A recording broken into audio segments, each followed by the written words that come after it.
Bombing, episode 82. Cheers. Thanks for having me, guys. Thanks for coming, Wendy. Thanks for coming on. Hello and welcome to episode 82 of Bombing Podcast with very special guest, Wendy Wilkins, everybody. Hey, Wendy Wilkins. thanks Give for it up. having me, gentlemen. Thanks for coming. We just got back from Fourth Wall Cafe Yeah, you should have sat there. and just Second bombed. home. Just bombed. So I'm fresh off a bomb. I'm in that right now. Well, I do that noon improv mic. Yeah. And I'll say half the time, it's like there's no real laughs. You're just talking, which Yeah. is part of the purpose of an improv mic is to Yeah. see what sparks, and you go off of what other people's get suggestions, and that reminds you of stuff. But the other half of the time, I come out fire. It's like great. It's awesome because I won't do full bucket of suggestions. I'll come in with a few jokes that I need to work on. Just get them out. I usually get them out first there at that improv mic. And then I bounce off of other people, and then I go get a suggestion or two, and that's fun. So Yeah. Those bad mics, not to saying it is bad, but like those mics that are really shitty, like the ones where you're like really in the trenches, I used to be super scared of those because I was like, oh, I have to kill, like I have to do good. It took a while for me to realize that like it's okay to like be shitty and it not work out, and you can kind of stumble your way through like a new idea. Oh, yeah, I learned so much more when I bomb Yeah. than I do succeeding. But succeeding keeps that fire going so Yeah. that when you do bomb, you don't throw in the towel. I know. It's crazy how quick you get humbled too. Yeah. Because like I had this bit about like child's paintings last night that I did at Badger and Jam that just killed. Like Ryan can attest to It was this. Ryan great. can back this up.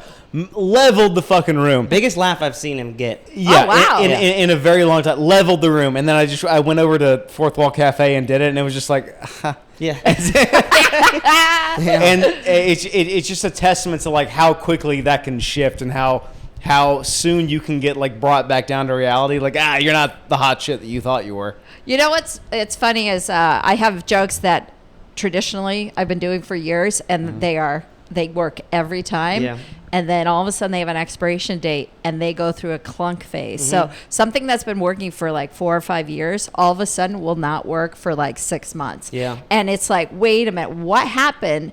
And it's not like shifting attitudes or anything. It's just all of a sudden it's not working that. So then I let it go, and then I'll bring it back later.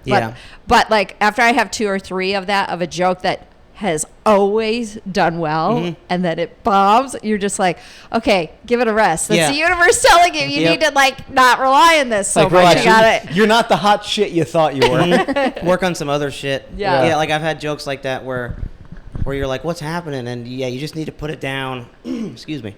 And or I'll have jokes also that like I'll overwork and then they start bombing. Yeah. And it's like, It's because you're sick of doing them. yeah. And I don't put the same energy into them as I used to. Yeah. Like, cause I'm like, it's almost like I know this will work. I'll just say it like this, but you got to go back to like the first few times you said it and have that fucking this is how it goes and have that energy, and that's hard for The me. unpredictability of a new joke is what's really enticing and addictive. What I've been doing, I'm very much a Virgo. I don't know if you guys, I have a set list book, so every set I write down, I prep before I get on stage, and that's partially because of memory and also hearing issues, comprehension issues I've had my whole life. So if I have a set thing, then I have it in my head. Doesn't mean I have to 100% stick to it, but at least I have a plan. Yeah. But what I've been doing lately, and I feel like this just comes after me coming back after 5 years, is like now I feel comfortable enough. I don't prep some of the mics. Like when I do midnight mic at Third Wheel, I don't prep. I just go from what I've been doing in the day or what's come up, or I go off of somebody else's idea or whatever and have my own take. That's good. And it's been super freeing. And it's been able to leave me be very present on stage and also allow for inspiration. And shit has come. Yeah. Like just from me not thinking and just going. And I love it. So That's good. And it does come from like just doing so many sets that you can now be like, all right, enough with like that. Let's just see where it goes. I do the same thing. I have like bullet points.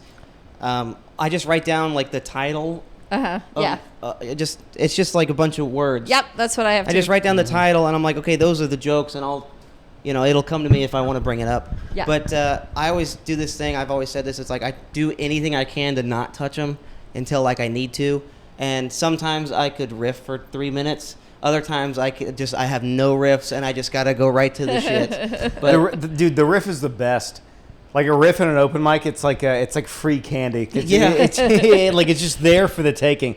And like especially if it lands, like it sets you up to make you look like you're so much better than you actually are. And then the transition from riffing and then going like, all right, and like back into material, and then you always just kind of bomb. yeah. But I love that because at least at Badger and Jam, we all know what's happening, and so we actually laugh at that, like going back to the material. Then we're all there because we know it. Is that where we met? Did we meet at Badger and Yeah, Jam? Badger and Jam, and it was probably going. I think it actually, to tell you the truth, was on the patio at the Comedy Store. Oh, I think that's believe right. that's where it was. So I'd gone to Badger Jams a bunch of times, and then, would see you guys on the patio, and then eventually it's probably through Tom because Tom is the biggest effing talker. He talks to anybody and anything. He knows everybody. He was probably chatting with me, and then you guys were next to him, and then he's like, "Do you guys know these?" And then so We've met a lot of people through Badger and through being at the store patio afterwards on Wednesday nights. that patio is magical. Yeah. Hey, you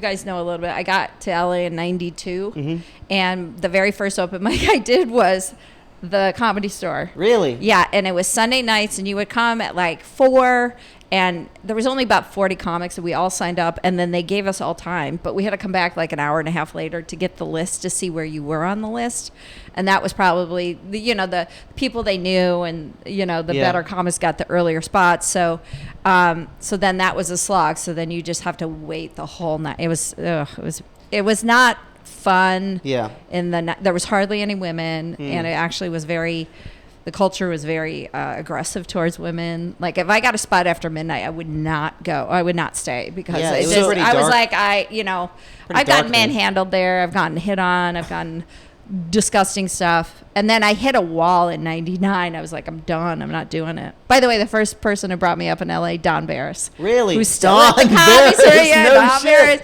And I was part of this group of people who hung out. Yeah. I'm surprised he hasn't given you guys all like a name. But we've talked to him a few times, just in passing, and seen his late show. But so like we had a bunch of us that hung out, and so he called us the Fun Bunch. That's awesome. So to this day, he goes, "Hey, Wendy, Fun Buncher," like to this day. It's awesome. been 30 fucking years. He still calls me a Fun Buncher. Wow, dude. I think it's important to show your face around. Yeah. To just be in the Right. culture. The last time I saw Don Barris was we snuck into the Comedy Store. And we were walking down from the belly room, and we like peeked into the main room, and he was sitting like legs in front of the talking to like 12 people. Yeah, that's just going and killing and like doing excellent jokes. It was awesome. That's his jam. That's what he does. What he's been doing since that time, since the 90s. He would do the open mic the whole night, and then at the end, it would be him just talking to whoever's left over. That's awesome. So he just cultivated that. He's that man of the story. Why does he like that late spot so much? Do you know? Because he doesn't have to do anything. Like he it's his show. Show's over. He's the old man at the Comedy Store. He's got seniority, so he can do whatever he wants, and that's what he wants to do. He just wants to be in the moment. He wants to talk to people. He wants to like pick on them. He wants to like call them out. That's Don, but he's the sweetest guy in the world. That's the other thing. Yeah. There's other people who are part of the Comedy Store world that are fucking dicks, but Don is not one of them. Don is amazing. We're very new to the Comedy Store scene. Like we don't know that many people.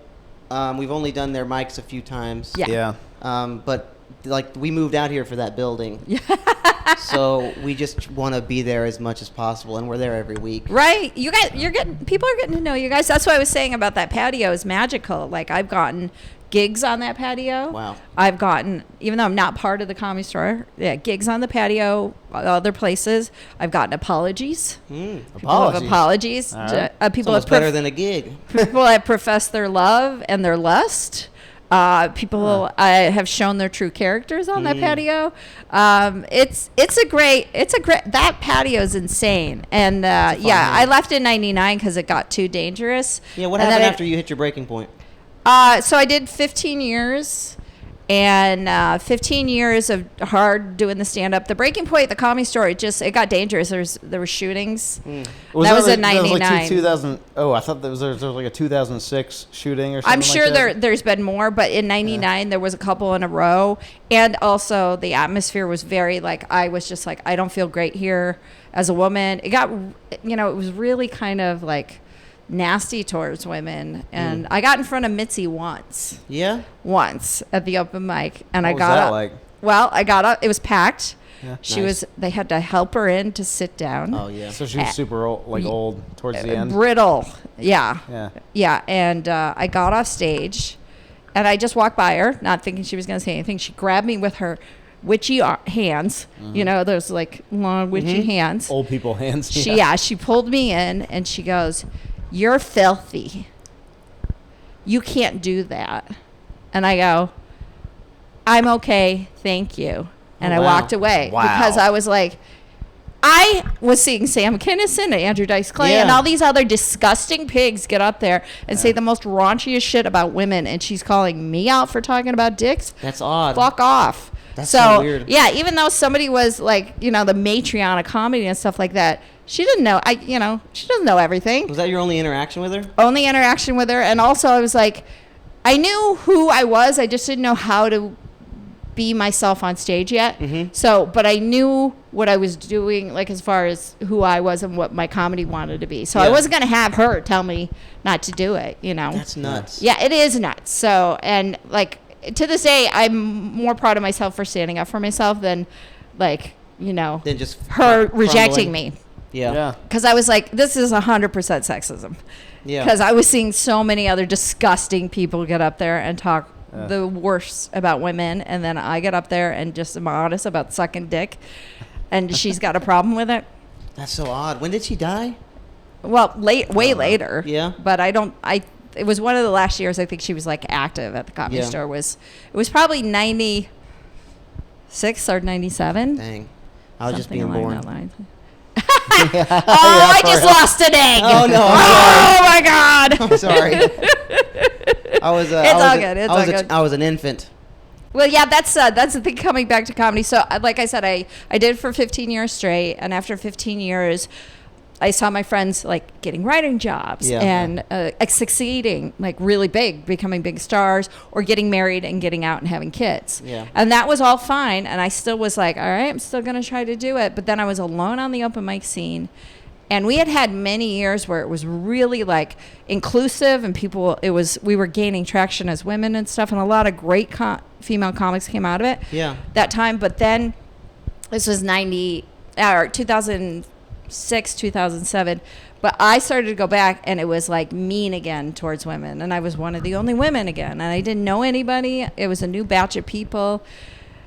A lot of them were trying to be my friend Zach Galifianakis because The Hangover just came out, and they were like, a lot of dudes were like, oh, channeling him or trying to be like him, and I was like, nope.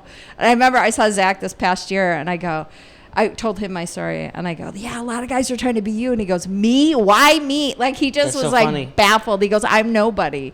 He's so humbled. He's just the wonderful man. So I don't know about the like professional circuit, but I mean, we're just open micers. But from my experience, I've seen so much, like, it's been so supportive through the open mics we go to. I don't know, Badger and Jam especially. So like when you were starting out during open mics, like what did the scene look like compared to like now, where I was like Badger and Jam, we have like a supportive crew of people that kind of brings everybody up from the bottom. It's a very like part of the shit, part of the crew kind of deal. Yeah, it wasn't like that when I first started. Really? So in 92, the atmosphere of stand-up was there was the boom in the 80s. Mm-hmm.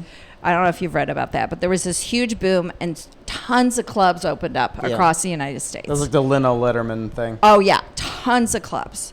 And then by the early 90s, there was an economic depression, and all the clubs started to close. So what happened was all the guys who probably never should have ever gotten any kind of like success or even money going on stage that were on the road or at these clubs had to get off the road because they had no place to play. And they're like, I'm going to take my chance in LA. So a bunch of them just kind of flooded at the same time I came to LA. So I was here with a bunch of road and club comics from across the states who thought, oh, let me go there. And it was also the age of like the development deal. Like if you had a character, development people would pounce on you because then even if you only have 5 minutes, they can make a TV show like Roseanne and like Brett Butler Herman. and Pee-wee did he came from the sketch background, not necessarily stand up, but he did the character in a stand up form too. So there was a lot of like gold rush kind of comedy gold rush, and it flooded LA. So I was starting out new, competing against these people who were coming off the road. So there was a glut. So it really wasn't great, and everybody was kind of really like out for their own. Trying to get that deal, trying to make it in LA, trying to get in the clubs and all this other stuff. So it wasn't supportive. It took about almost 10 years for me to find a supportive group of people. And we did. We had this like a fun bunch. Well, but we were supportive of each other. But I also worked TV production, so I would have to, I would work 12-hour days and then try to get a mic afterwards. Which is brutal, which people don't talk about, how brutal it is working a day job, getting off, sweaty, you feel like shit, and then you got to muster up the courage to go do an open mic. God forbid you bomb, you come back home and it's 11 o'clock and you gotta. You haven't even had a shower yet, and you're just like, oh, you gotta be at work at 6, and you're just like, fuck, this is awful. It's awful. We're there now. We're there right now. Well, back then there really was only 1 or 2 mics in your area. So you would hit the mic. Usually everybody would just hit one mic and then stay there all night and then go home. We would always give somebody else shit if they went to more than one mic. We were like, oh, can I go up early so I can go to this other mic? We're like, what the why are you doing that? Like it was before the internet, before the explosion of all these open mic rooms and stuff like that, which I love now. I love that. I've hit the most I've hit is 5 in one night. Nice. But Jesus, but like that's being fantastic. But I know people who like their day off they'll do 10 because you can do 10. It's from 11 to midnight every day in LA. Every hour on the hour you can do mics. So going anywhere else, like when you go home, Nashville, there's only 1 a night, right? If that. There was like, I mean, really, we only went to there's three There's places. Comedy wasn't that big in Nashville, because it's Music City, and it's so music is stamped into that city. So it's like it just takes like not even a second seat, like a 4th seat. 9th seat to what music is. And another thing, we had a huge culture shock when we moved out to LA, because we moved out here in August of 2020, and like in Nashville you would do a mic, and as soon as your set was over people would fucking jet. And so if you got the last spot on the mic, there would be like 2 people left in the audience. And we came out here and would like line up 3 mics in a row where we would like just like leave as soon as it went off. And we had people like reprimanding us, like, "Hey, you don't do that here." And we were like, "What the hell?" It was like a culture shock. Like we didn't know what was going on, just because we thought we were like, we're getting mics in. That's good, right? They're like, it's rude. And I was like, all right, I get it. It was a huge culture shock, just because like the abundance of mics in a place like Los Angeles is so different than a place like Nashville, where there's only 3 places that you can go on. Right. So you want to be able to get them all in, because you never know where you're gonna have. We would do a 6 to 7, 7 to 8, 8 to 9, 9 to 10, all different places. We'd do our sets, get off, drive, park, do the set, jump in the car, drive, and those were nuts times. And it was the culture shock of people being like, "Hey, why aren't you staying?" Versus like doing open mics in Nashville. You get like someone will get off the stage, and if you asked them if they were staying, they'd be like, "Dude, fuck you." "Hey, you fucking asshole. Fuck you, dude." They'd like insult you and then get in their car and drive to a different open mic. It was like such a different culture. It was so odd. Got places to be, man. Yeah, it was so weird. There's so much benefit, especially when you're new in comedy, to sit and watch even other open micers. And you learn so much. And it was necessary that we slowed it down. Yes, and it's good because it probably made you a better comic by being able to sit and absorb other people and other styles. I learned how to write jokes from watching other people write jokes. I just didn't write it in their style, but I learned how they did the A plus B equals C, and then I go, I can apply that to me, For a little bit there, we were in our own little, just the two of us bubble, fast-paced bubble, at just us, and we weren't meeting anybody, and that's not great. Yeah, That's not great to. Yeah, it was honestly bad. What do you think of those boys? You never see them. We're just darting around. So we started slowing down and like hanging, and to meeting people. Because that's the other way you make it in this business is the social game. Is that's is why the you met hang. people like It's Jason. the network. And he's getting us on shows and right, because you hung out, you talked to him afterwards, you got to be friendly. Like there's a comic that I met, like anybody from upstate New York, I talk to them like to the cows come home. Yeah, like because I'm like fucking upstate New York, and then more times than not, the upstate New York people are like, hey, come and do my show. Great, we'll do it. Like, that's awesome. So you probably get along with a lot of other Nashville comics, and then you chat and you have a shared history, and then you're able to cultivate a friendship from there. Yeah, for sure.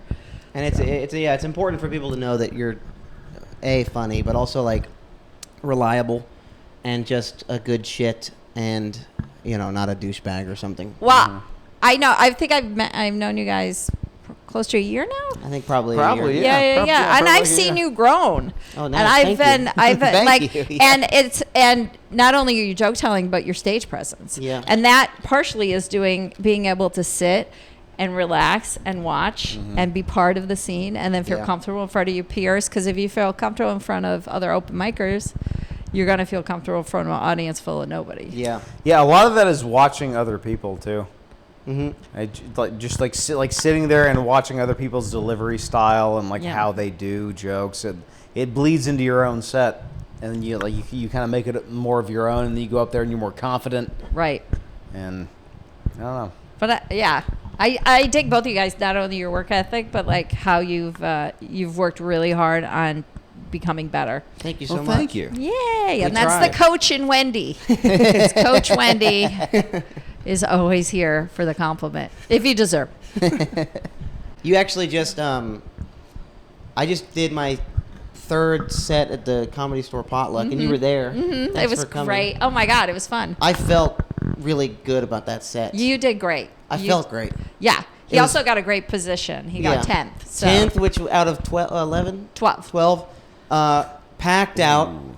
Great set. Yeah. It felt great. I felt weird afterwards just because the host said a weird thing.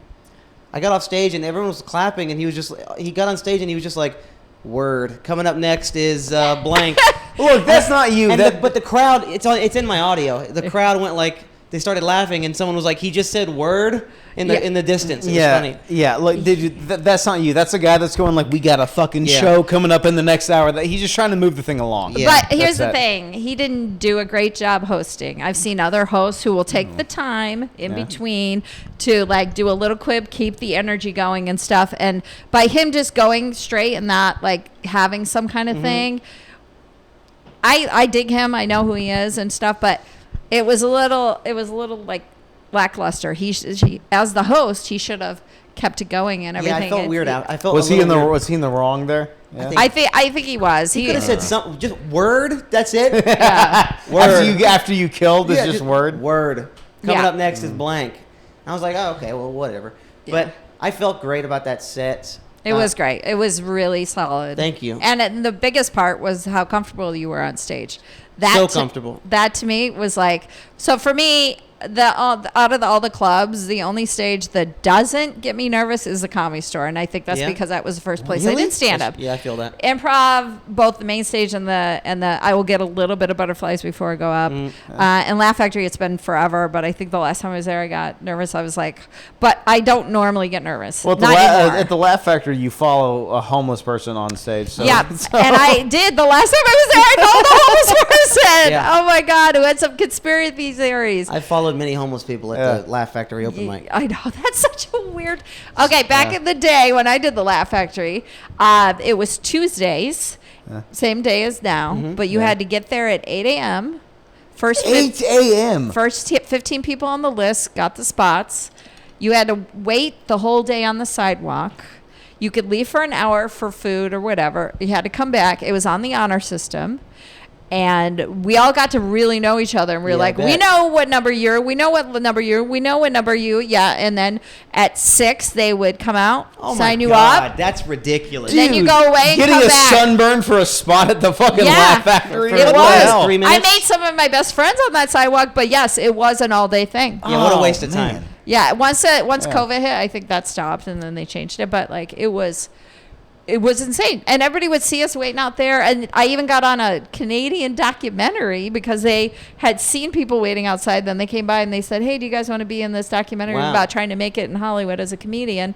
I have the footage; it's great. That's awesome. So I have me in 1993, I think it is. Like, yeah, is it on YouTube or something? Yeah. Maybe I gotta look it up. I gotta look up the name of it, but maybe it is. I don't know where I found it, but I have the footage, so it's pretty cool. It's like Wendy as a 24-year-old. We'll put it in the podcast. We'll put it right there. Okay.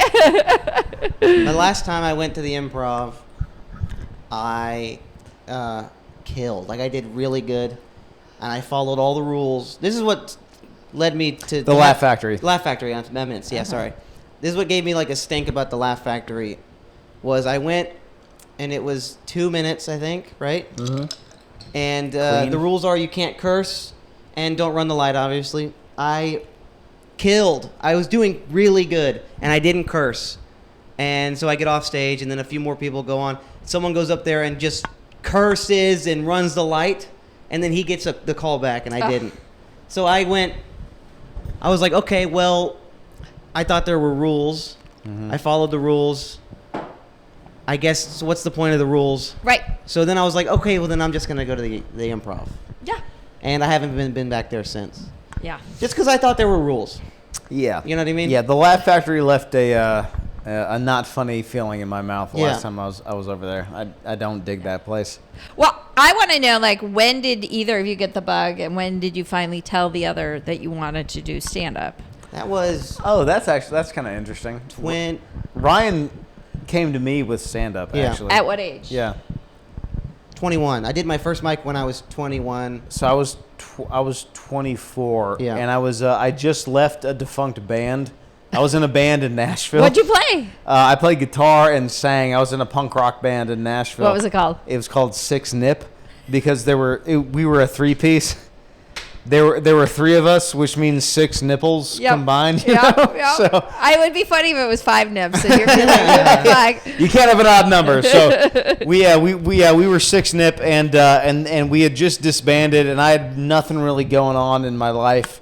And Ryan found out about this really cool club called Third Coast in downtown. We were weirdly in the exact same position, but like separate, you know? Like he was just getting done with his band, and I had just kind of gotten my life together after like a breakup and some falling out with friends and shit. And so I was just trying everything. I was wild card trying. I got my skydiving license. I got my... I was gloss over all that. I was skydiving for a bit, and I got my motorcycle license. I was working at the Nashville airport at the time. I love that picture of you. Like, I thought you were in the military. I was like, wait, was he in the Air Force? I do weirdly feel like I had like a weird stint in the Air Force, but I'm not in the Air Force. I'm not trying to steal valor here. But stolen valor, dude. I did have like 4 solid years with airplanes. But so yeah, I was just trying all this crazy shit, and I was listening to like Rogan, and I loved Louis, and we grew up listening to Gaffigan. Gaffigan, and we grew up, Brian Regan. Brian Regan too, because they were the only clean comics. So like at the church retreats where you took like a tour bus to, you know, those are the only comics that they would let you listen to. Yeah. Oh, okay. So I just thought, I looked up an open mic, and I was like, let me go just check it out. So I went and I just watched one, and I was like, I can totally do that. Like, I can so do what I just saw, because it was shit. Right. So I went back. I planned to go back. I think it was in 2 weeks. And I told you about it. And we were like, we're going, and we're getting up. And then... And I had the same thing. I was like, dude, I can do that. Yeah. Like, I can be fucking funny. Because we've always been bombed. joking with each other together. Yeah, I feel Yeah. like you guys grew up like very much like twins would, but like Yeah. where you had inside jokes and everything, and like we were the two kids where like anytime we went out to a nice restaurant, our dad would sit us on opposite sides of the table. Yeah. Because they knew we would just get into shit. And they were like, He wouldn't let us you sit cannot together." ruin this. We went to Benihana. This is a nice restaurant. Yeah. We can't have you guys ruining this. Yeah. And it was the strangest thing. Like, so we were going to do an open mic. It was in the books. But then, like, I had a friend of a friend. It was his birthday. And he was like, yo, what if we all went and did an open mic? And I was like, it was the craziest timing because I already had shit planned out. And Right. it was just so nuts. And everyone, it was a group of like 10 guys. Everyone was like, yeah, I'll get up. Nobody got up, except for me and the birthday kid. And I had a great first set. And from then it was just like, no, this is it. And Yeah, it was at a great club too. It was a little Yeah, shout out Third Coast Comedy I Club. love Third Coast. I've been there. I've done Have you? one of their Oh, mics. you've Yeah, been yeah, to yeah. Third Coast? What? Yeah, We talked yeah. about that. So when last year I booked my own like 3-week driving tour from LA to upstate New York and back. Yeah. And every night I did a different city. And I went through Nashville, and Nashville was one of the only days I couldn't get a gig because there Yeah. wasn't that many places. Yeah. There was Third Coast, and there was Zanies. Yeah. And Zanies, it was new comedy night, but they didn't know me from Mm-hmm. Adam, so they weren't going to book me or anything. So I get there, and I found out that Third Coast also has a mic that night. Yeah. And it's called Roast the Host. That's Yep. it? So yep, roast the I- host. What was I his was name? like, it was lucky timing. Cliff, I don't know what his name I was. forget his name. Yeah, and so Sean? I have a high school friend who lives there. And I have another comedy friend who used to live in LA who lives there. So we meet up there. I was hanging out with my friend. I stayed at his house. And we went there, and it was supposed to be roast the host. It was 3 or 4 minutes or whatever it is. And I roast the host, Yeah. and he gets butthurt. Yeah. I'm like, I'm doing the following Yeah. direction. Nobody did it. Yeah. Nobody did it. The It's whole like- time we were there, it was always roast the host night. Nobody roasted the Yeah, host. it's like They you just did literally their- said though. Yeah. Yeah. They Why would- are you mad? They would just everyone would just do their acts. Yeah. And he got a lot of shit for like, what, just change it to open mic or something. Yeah. Don't stop Oh, doing yeah. roast the Well, host. what was his fucking name? Sean something. He And was the hey everybody. Yeah. Yeah, Remember yeah, that? yeah, yeah. Oh, I bought man. a T-shirt. I love the joint Yeah. so much. It It's was a great just little really spot. cool. It is. It's very And cool. thinking back, to that place being our first open mic, Mm-hmm. that room left such a great taste in my mouth where I was like, oh, this is it. Yeah. Mm-hmm. And then I was weirdly like, oh, this is like what open mic comedy is. And then I've been to all these places in LA, and it's different and not as nice. And I'm like, Third Coast I had it fucking set. Right. I was living large at Third Coast. Also, there was this other thing at Third Coast. There was this back corner where all like the real comics hung out, and it was Shane Bianchi, it was Tanner Newcomb, Mm-hmm. it was who's that other guy?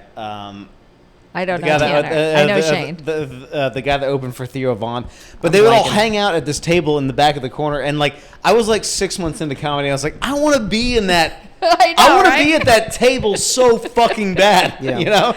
I think the equivalent at the Improv is at the bar in the corner where Yeah. I sit, and Yeah. because I used to sit across, going, I want to sit there where Yeah, all the yeah, cool you said- kids are, and now Yeah.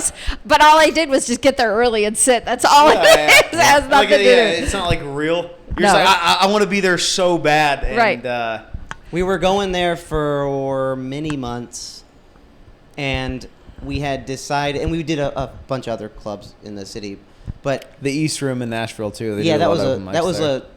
it was more for bands, so the stage was weirdly high in the air. I've forgot done about so that. many of those mics Yeah. at a weird It was band so place. So, Yeah. so Nashville, Music City, their stage was so high above that you were like talking down, to Yeah. your, like Yep. you like your subjects. You were just like, and the other thing, this is fucking funny, right? My first heckle was at the East Room in Nashville, and I fucking destroyed her. It was awesome. Yeah. And so we were like, okay, this is it. Very quickly, we were like, oh, this is totally it. Right. Let's move to LA. We took a trip out here just to scope it out and check out the Comedy Store. That trip cemented the idea. We're like, okay, this is it. We're doing it. COVID hits. Yeah. Yeah. And we were like, next, we're going to give it a year. And then, yeah, COVID hits, and that's weird. And we don't do stand-up even in Nashville for, like, months. Well, Yeah. you can't probably. Yeah, we There's couldn't. yeah. And so we had this weird thing where we were like, we started comedy and then we didn't do it for like a year because we couldn't. We had been off longer than we had been doing it initially. Yeah. Because of COVID. Even then, when we moved here, because we were debating bailing, we're waiting it out, But we were like, fuck it, we already made the plan, let's go. So we moved here during COVID, and then we still didn't touch a stage for months. I don't even know. And then once things started opening up, we were doing those do you ever do a sidewalk mic? Oh, yeah. I did Every a shit ton of punchline them, was yeah. stepped on by a truck going, "Wah!"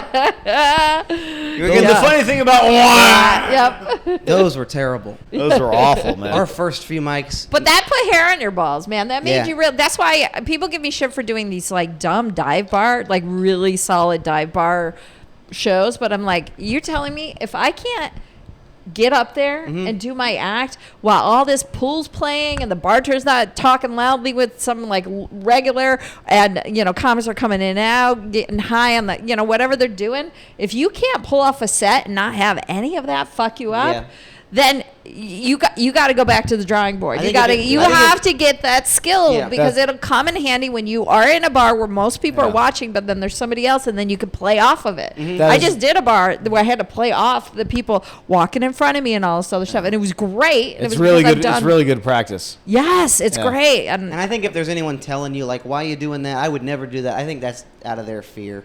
Oh yeah, 100%. Like I'm fearless. I used to be really scared. I would bail. How many times would I bail on mics? Hayden, a lot. He would be like, dude, we got to go to Fourth Wall, North Hollywood. And I'd go, I'm not really feeling well tonight, I was nervous. I was scared. Yeah. But, you just got to fucking go and see what happens. There's something about comics, and it's a special thing that, and this actually gets me so excited, and it'll terrify other people.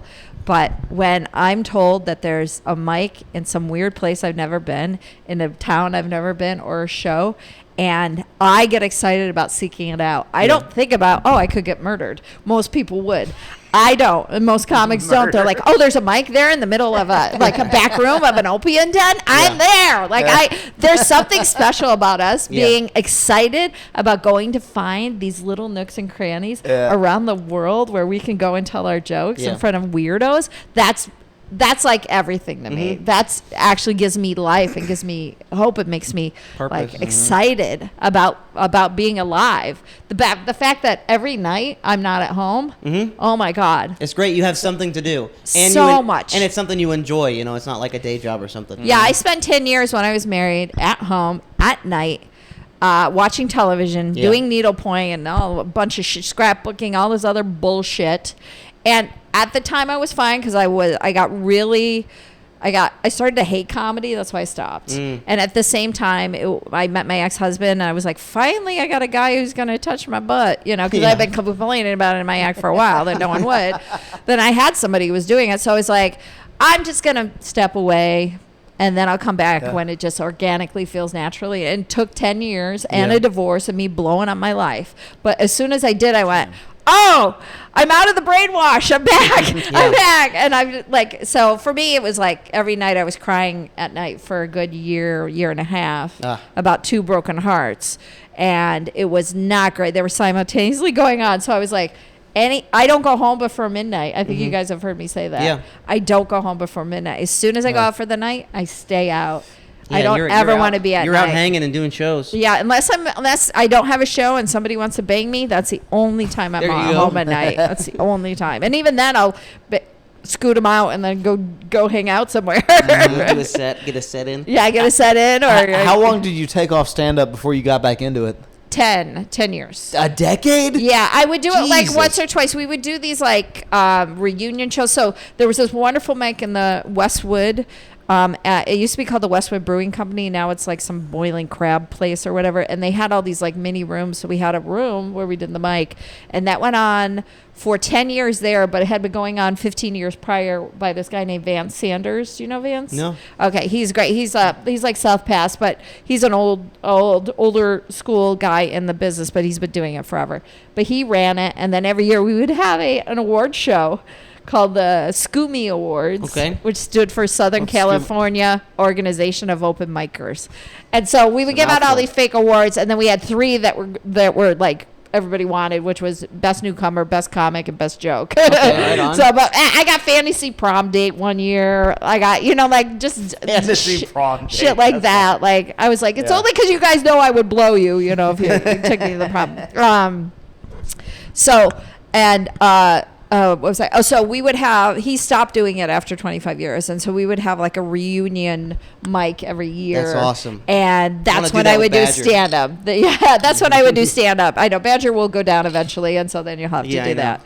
Oh, we think about that sometimes. Dude, we think about that all the time. Like, what was like your Badger and Jam? Because like that's like our That was place. it. It was called the Bruco. Yeah. It was called the Open Mic of Love. That was the name. So of how it. did you cope with that shutting down? Like, what did you do? Well, it was it shut down in the middle of me kind of giving up comedy, so it was sort of like, oh, that's sad, but I was there for the last show, and that was a banger. We had everybody came out of the woodwork. Brody came out of the woodwork. Zach Galifianakis. Brody. Yeah, all these big people who had made sure they came to the last one. So that was awesome, and we did that. That was great. That's awesome. But it was there, and then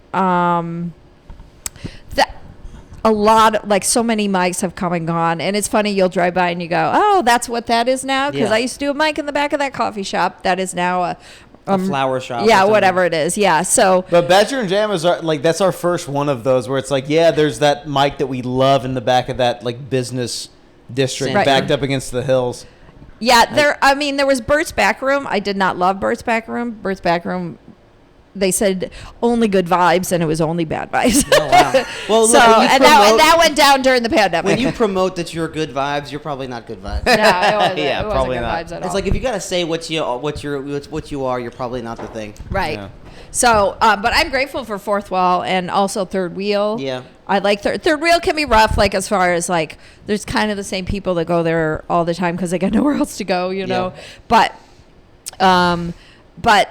it still has they have theme mic and they have good vibes. You can hit it. You got to work it. You just got to work. But that has a midnight mic.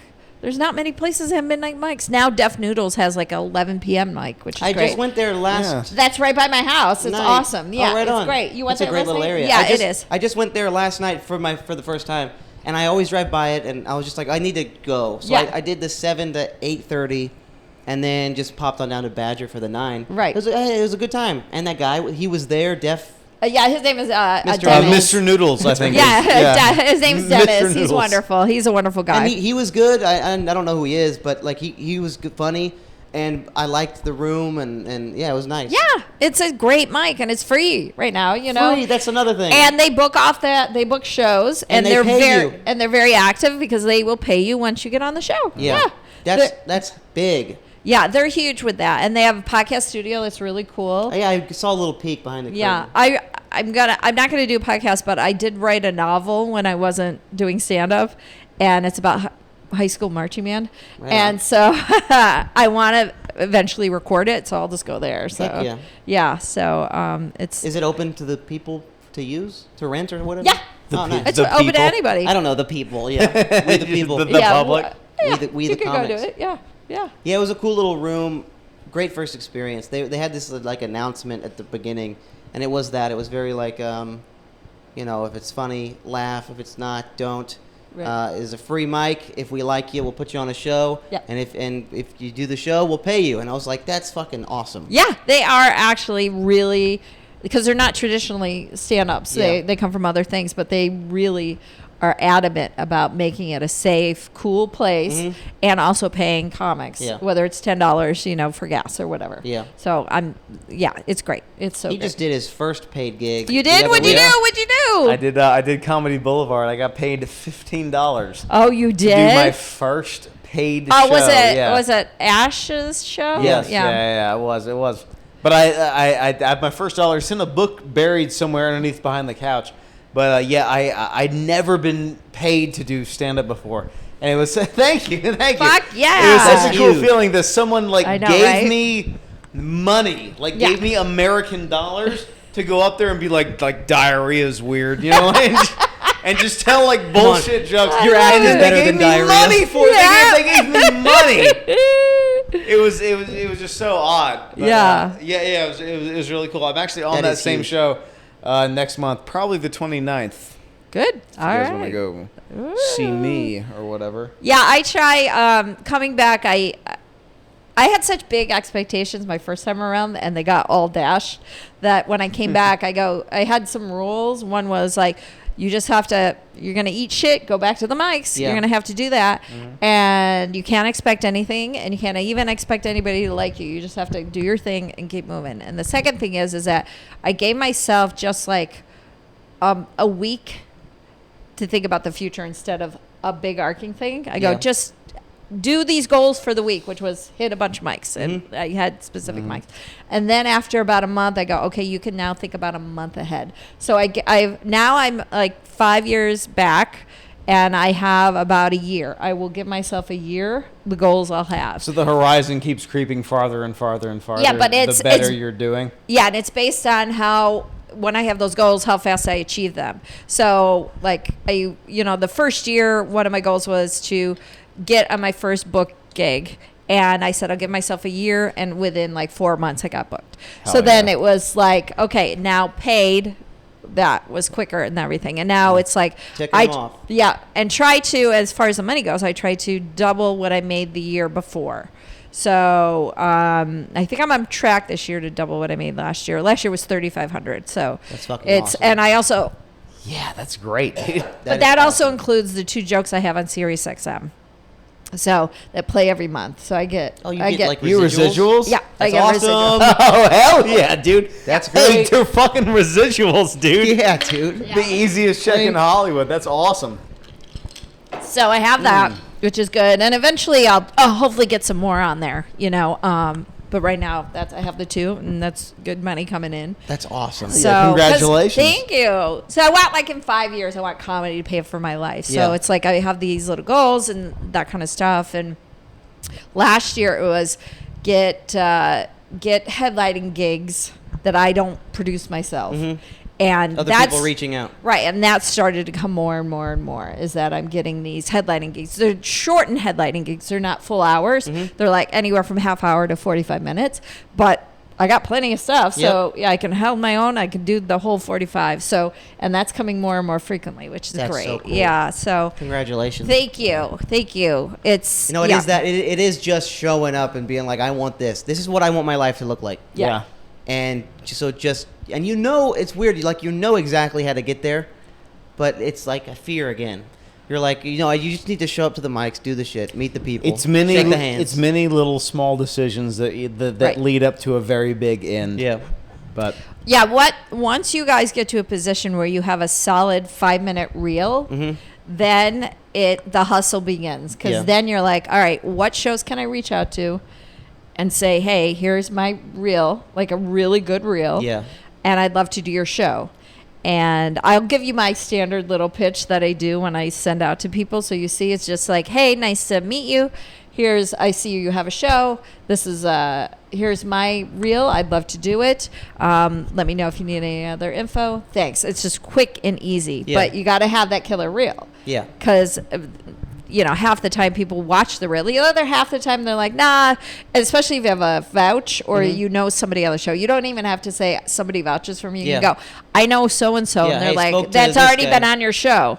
And then they're like, oh, okay. If you know that person then and you're friendly with them, then We you're don't probably film. cool. We don't film a lot of our sets. We need to get better at that. yeah, we do need to get better at that. Also, another thing I wanted to ask you about that, like aside from just like behind the scenes relationships, like how do you go from just doing like hopping from open mic to open mic shows? How do you make that next step from like open mic shows to like actual shows, like actual comedy clubs? Yeah, it's having consistency when you're at the open mics, because everybody who has shows does the open mics, especially like the Improv and the Comedy Store. Yeah. Yeah. And once you're showing that you're consistently getting up there and consistently making a room full of comics laugh Yeah. at mics, then people are like, oh, we got to have him on because he's good. Now, it's also the relationships, like knowing other people, and like, Ash, so then he put you on a show, and then you did good on that show, and now he's going to put you on another show. Yeah. So it snowballs. But what it is, it's consistently doing mics in different areas, in different places. So branching out, having other people see you. Like I was going once a week, but now I'm going like twice a month. I'll go down to the OC or I'll go to Inland Empire and do their mics. Because then it's a whole group of other people who don't come to LA. Yeah. Because they don't like coming to LA because it's too big of a pond. Yeah. So they're better that way. And they see you, and then you get put on their shows, and their shows will pay. Out of LA, a lot of shows will pay. So Just getting your face out there. Right. And so it's mainly just gas money, but they pay. Why not? I'd love to get gas money for a So- show. That'd be awesome. And you're how many years in now? At this point, 3. Okay. I have a weird calculation because we started in 2019, Right. and then 2020 happened, Right. and so we had like a year off. Yeah, but- So- people ask that. I'm like, and I don't know what to say. I just clock it at 2020. Right. Like, so it's 2023. We're like 3 years in now. Yeah. There are people that are 3 years in that are consistently getting booked on shows, but Yeah. they're also, we're not like, everybody's got their own path. Like everybody pops at different times. It's like popcorn. And so it's easy when you're younger to go, why am I not getting booked as much as that person? We've been doing the same amount of time. It's like, don't worry about that. Yeah. Worry about just getting out and doing your stuff. That's how I started getting booked, is that I just kept doing mics and kept doing mics and kept getting stronger and kept working on my jokes and stuff. So So just consistency. it's consistency, showing up, and it's just being cool within the thing. And you'll start getting more around year 5. So you got a couple more years. You guys are both still figuring out who you are, and you're also both start figuring out your comedy style in your joke telling. Yeah. So once very that is aware. consistent and you go through, like Tony has a style, and he's working on it. Yeah. And people are like, "Oh yeah, He's very The Godfather. yeah." So Sell like, doors. Oh. like Madison has a very specific style Yeah. to her. So people go, "Oh, So it's a lot of like, you guys are figuring that out. And it took me. By the way, I didn't know who the fuck I was the first 15 years. Yeah. And even though I did shows and that kind of stuff, I was not getting anything. As soon as I came back, that 10 years was like me. I was doing writing and acting, and that made me figure out who I was. Yeah. I was putting all my jokes in my scripts, and then when I came back, it was as if I went to this like, what is that, like this, like not consortium, like this like I went and did this master's program and got my doctorate, and then when I stepped out, I like knew who I was. But also that comes with age, and also 2 broken hearts. So like I came out going, I don't give a flying fuck. I'm about to be 50. I don't have as much time as you fuckers. I got to get this shit going, and I also don't give a shit what you think about me. I'm gonna get on stage and do my shit and not worry about it. Yeah. So that's part of it too, is life. Like for All me. right. So when I got back, I didn't know who I was 23 to 35. I didn't know who the fuck I was. I'm very But aware of the position that we're in right now. Like I know, like I'm And how dire it is. Oh no, I mean, like I'm very aware that we're 3 years in, and still figuring it out. And I'm not like, I'm very comfortable in knowing, like, no, this is like how this is right now. It's So like it's okay. it's like being comfortable in the chaos. Yeah. Yeah. It's nice, but also that like there's an uncertainty that comes with that I don't really know how to navigate yet. Yeah. I will And- say this: you will get to a spot where you go, "Oh fuck, that is who I am. That is who I have to be. This is like it'll dawn on you." But that only comes from like after fucking beating yourself up and having all this time on stage and all. Yeah. A So, decade of shitty open mic after Yeah. shitty open mic. Yeah. I mean, Man. sadly but true. Yeah, that's it. All right. But well. this is the fun, because once you get past that, you're gonna be like, oh fuck, remember Yeah. back, This I'm is really like the enjoying meat this right now. potato. The That- open mics. Ryan, do we have any emails?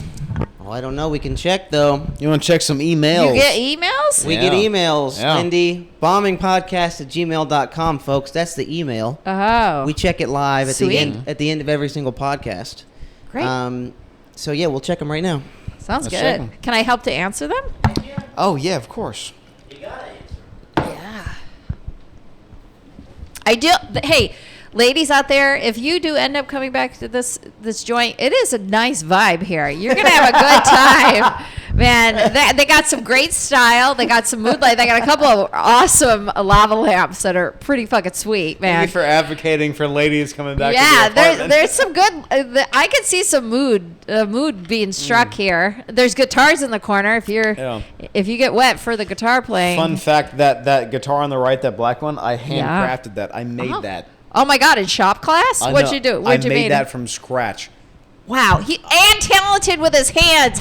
Wing, wing. Are you fucking kidding me? They both got the whole package. Somebody needs to jump on something here in this place. You want to repel a chick? Tell her how you handcrafted a guitar. Yeah. What kind of wood is the neck? Yeah. It's maple. It's actually maple. It's maple. I hope you guys have a sleeping bag and a piece of foam. So whenever somebody does get lucky, the other one's gonna have to sleep. We have a blow up mattress. Yeah, we're saving that for Luke Walls in a couple of weeks. Oh yeah, that's right. Oh, he's gonna sleep right there. The running joke of the email is we only have one email every week, and it's from our mother. Is it Wendy? Your mom's name is Wendy. That's right. Wendy. It's a good name. It's an old name, but it's a good name. Oh yeah, I forgot you. I share the name as your Wendy. Yeah, you can't hook up with somebody who's got the same name as your mom or dad. I don't hook up with anybody with my dad's name, my brother's name, my ex-husband's name, or the guy I lost my virginity to. I don't. Those guys. Sorry, Conrad, Ron, Brian, and AJ's. Can't do it. They're done. Yeah. They're done forever. Yeah. All right, this week's email, folks. bombingpodcast@gmail.com. Please email us with your questions. Oh, it's a question. It goes, when traveling, do you engage in conversations with strangers? Alaska is freaking awesome. Love, Mom and Chucky. I'm not great with talking with strangers, but I have to force myself to kind of do that. I'm not that big of a people person myself. Yeah? I love talking to strangers. Yeah. I travel a lot, and every time I do, I'll just start up a conversation, on somebody on the street. If we both have a shared experience where you see something weird, like in New York City or whatever, then you just start talking. I love doing that. When I drove across the country, I would chat because I was in the car all the time. So then I would chat with anybody, when I stopped to get food or at a gas station and stuff. I don't mind. I love having I don't like when strangers do the shared experience at the grocery line and they're pissed, or if at Target. Don't bitch to me about what's going on. This is it's Target. It's what's going to happen. But if there's a fun shared experience, I'm there for it. I fucking love just chatting with a stranger and just having this thing. And I love it. I want it. Right. But that's why I'm envious of someone like Tom Kelly, who can just talk to a brick wall. Or anybody. He over-talks. That guy can talk to a fucking cut down tree stump and come back enlightened. I don't have that. I'm not the one that's gonna initiate it, Yeah. If you do in my own world. If you do tap into that, your stand up will get better. Yeah, I know that. It's a block that I work on. Yeah. But I'm conscious that it's there. But I get it because right after September 11th, I went to England because I had friends who I met here in LA, but they moved back there. So I had a free place to stay. And after September 11th, they were giving away the flights because they wanted people to travel. So, so I went, and my mom had just died. And so I had some money for the first time in my life. And I'm and she always loved to get us to travel. We didn't ever go out of the States or go that far, but she always tried to get us to have new experiences. So I went, but it was after September 11th, and I was very clear that my thick American accent was turning heads. So quickly, when I was at Heathrow, trying to get to the subway to get out to the suburbs of London to get to my friend's house, I realized anytime I opened my mouth, it was woof, woof, woof. Yeah. And it may be because of the whole September 11th, but also just having this thick American accent. And so I shut up. And I didn't do what I normally do, which is talk to strangers. I would have loved to talk to so many more. So unless I was at a pub eating and I was talking to the person, the bartender or whatever, out and about, I just clammed up. And that's the opposite of what Wendy does. Yeah. So this one time I was in a sandwich shop and I was trying my hardest not to say anything. And finally the person could smell it on me, and it was a guy, and he was totally asking me a whole bunch of questions, and I was like, yeah, no, like I was trying my best. You could tell. And then this other bartender was just like, where are you from? I go, the States. And he's like, where in the States? I'm like, you're not gonna fucking know. I know what you're trying to do. You're trying to pick me up. No, it ain't happening.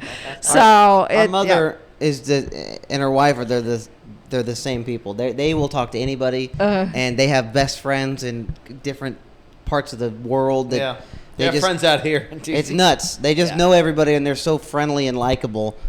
And then our dad is very like, and so we're just both perfectly that. Yeah. Like I can do it, but it takes some effort, and I need to work on that more, I think. Yeah, like I said, It doesn't help with the women's situation, because I see a pretty girl and I go, she's not gonna want. I'll just keep doing what I'm doing. Yeah, you got to get over the rejection part. So you have to be able to, if you see somebody pretty, just have a nice conversation. Sorry, I belched. That's all right. Not thinking it's going to lead anywhere, but just to have a nice conversation with somebody. And once you get rid of this might go somewhere, I want to fuck this person or whatever. If you just have a nice conversation with somebody, then 9 times out of 10, they're going to be like, oh, he's not trying to get into my pants. Yeah. Now, you might later, but like when you start off, you just have to like want to just engage and not worry about rejection. Yeah, I feel that. You just have to. I'll talk to anybody, and even the guys that I think are cute, and I don't chase, but every once in a while somebody piques my interest, and I'm like, oh, okay. Yeah. Let's see where this goes, and most of the time it goes nowhere. Feel that. But I'm like, it's fine. I'd rather have taken the chance and not have the regret. Yeah, I have regret all the time. Yeah. I'll see a pretty girl and I want to talk to her, but I instantly tell myself, I just go, she won't like me. I need to focus on the mics and the podcast. And you gotta have a balance. I instantly shut it down the second it starts. You both are adorable. You're both personable. You're both very friendly and cool. Uh-huh. You're non-threatening as far as nice. creepy. That's nice. Nice. Yeah. No, Thank fucking God we're non-threatening. That's awesome. But you're both manly. That's not what I'm saying. I'm saying you're both manly, but you're not threatening in a way that you come off like you're gonna. Because that's our number one concern is this guy gonna kill us? So yeah. Well, I'm not gonna kill anybody. No, but I'm we too don't busy know to kill that. someone. We don't know that. I have too much things going on to kill somebody. But you guys need to like. I feel like I need to open up a school to teach fucking young men how to actually like. Please do. I'll attend. All the people I want to kill are in politics. Washington D.C. I All the hear that. guillotines I want to build are in Maryland. So. Or in the OC. Yeah. I have a few in the OC I'd like to get rid of. So. Orange County could use some head cutting softs. Wendy, thank you so much for Thank coming you on the for podcast. having me, babies. You guys are awesome. Thank you for having me. This is great. Hell yeah! Yeah. Thanks for coming on. Thanks for coming on. Thank you, Ryan. Thank you, Hayden. Of course. Yeah. Episode 82 of Bombing Podcast. See you guys next week.